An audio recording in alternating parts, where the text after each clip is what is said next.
পর্যায়ে বক্তব্য রাখবেন বাংলাদেশ খেলাফত মজলিসের সংগ্রামী আমির, তারা নির্যাতিত মজলুম সিপাহ সালার শাইখুল হাদিস ইবনে শাইখুল হাদিস হযরত মাওলানা মামুনুল হক দামাত বারাকাতুহু। নারায়ে তাকবীর।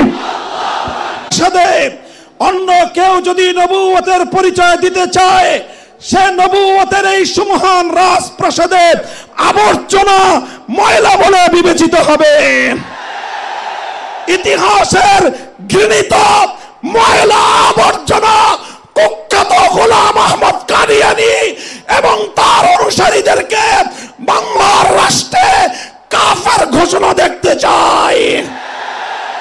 পরিষ্কার বলছি, আমরা 2013 সালের নবী প্রেমিক তাওহীদি জনতার শাপলা চত্বরের রক্তের উপর 24-এর যে বিপ্লব প্রতিষ্ঠিত হয়েছে, সেই বিপ্লব পরবর্তী বাংলার মাটিতে কাদিয়ানীর অমুসলিম ঘোষণা হতেই হবে, হতেই হবে।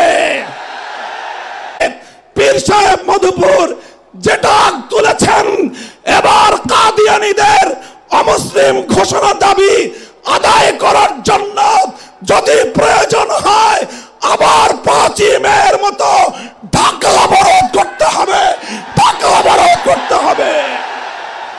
শুধু ঢাকা নয়, প্রয়োজনে জাতীয় সংসদের দিকে লং মার্চ করতে হবে, বাংলাদেশ অবরুদ্ধ করতে হবে, সকল রাজনীতি বন্ধ করে দিতে হবে, পার্লামেন্ট অচল করে দিতে হবে, সচিবালয় বন্ধ হয়ে যাবে, বাংলাদেশ থমকে দাঁড়াবে। কাদিয়ানীদের অমুসলিম ঘোষণার দাবি আদায় করতে হবে।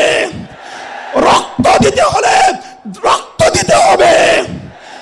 জীবন দেওয়ার জন্য, খাতমে নবুয়তের দাবি আদায়ের জন্য মাথায় কাফনের কাপড় বেঁধে শহীদ ঈদগাহে যেতে কারা প্রস্তুত, কারা প্রস্তুত? ইনশাআল্লাহ এ দাবি আদায় হবে। আর যদি সরকারগুলো দাবি আদায় করতে ব্যর্থ হয়, আগামী দিনে আমরা পার্লামেন্ট গঠন করব, আমরা ক্ষমতায় যাব, আমরা কাদিয়ানীদেরকে জাতীয় সংসদে আইন পাশ করে কাফের ঘোষণা করব, অমুসলিম ঘোষণা করব ইনশাআল্লাহ। নাসরুম মিনাল্লাহি ওয়া ফাতহুন করিম।